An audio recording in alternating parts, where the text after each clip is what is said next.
শেখ হাসিনা খালি বলে উন্নয়ন করছে উন্নয়ন করছে, কেউ কিছু দেয় নাই। আরে হাসিনা যে পরিমাণ চুরি করছে এই পৃথিবীতে কেউ অত চুরি করে নাই। একটা মেট্রো রেল হয়েছে, তার 2টা স্টেশন ভাঙছিল। হাসিনা নিজে কইছিল 5 থেকে 700 কোটি টাকা লাগবে।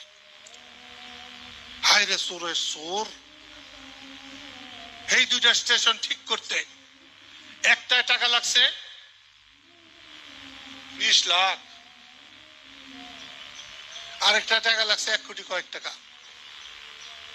আর তারা বলছে যেহেতু এখান থেকে ওখান থেকে এটা ওটা আইনা আমরা এটা বানাইছি, আরো 10-12 কোটি টাকা সব মিলিয়ে লাগবে। 10-12 কোটি টাকা আর 500-700 কোটি টাকা এক টাকা, এই টাকাগুলা কার? কার বাবার টাকা? সব সময় সব প্রজেক্টে এইরকম টাকা চুরি করছে।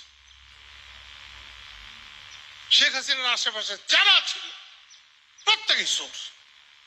তার পিয়নেরও বলে 400 কোটি টাকা, তার যে চা খাওয়াইছে তারও বলে 400 কোটি টাকা। আমি তো চাই আমার লেখালেখি করে যে, আমার গাড়ি চালায় যে, সে ভালো বাড়ি থাকুক, তার ছেলে মেয়েরা লেখাপড়া করুক। আমার যদি 1 কোটি থাকে তারও 2 লাখ থাকুক, 3 লাখ থাকুক, 4 লাখ থাকুক, 5 লাখ থাকুক। 400 কোটি টাকা কি জন্য বলছে? যে উনি বালা, ওনার পিয়নের 400 কোটি। আর উনি বালা হইলে পিয়নের 400 হয়? উনি চোর হইলে সে পিয়ন চোর হয়। কে জানি বললো জামাতের 5টা মানুষ আসল না ওষুধ খাওয়ার মতো, এখন জামাতের অনেক লোক আছে। নিশ্চয় কাজ করলে হবে, নিশ্চয়ই।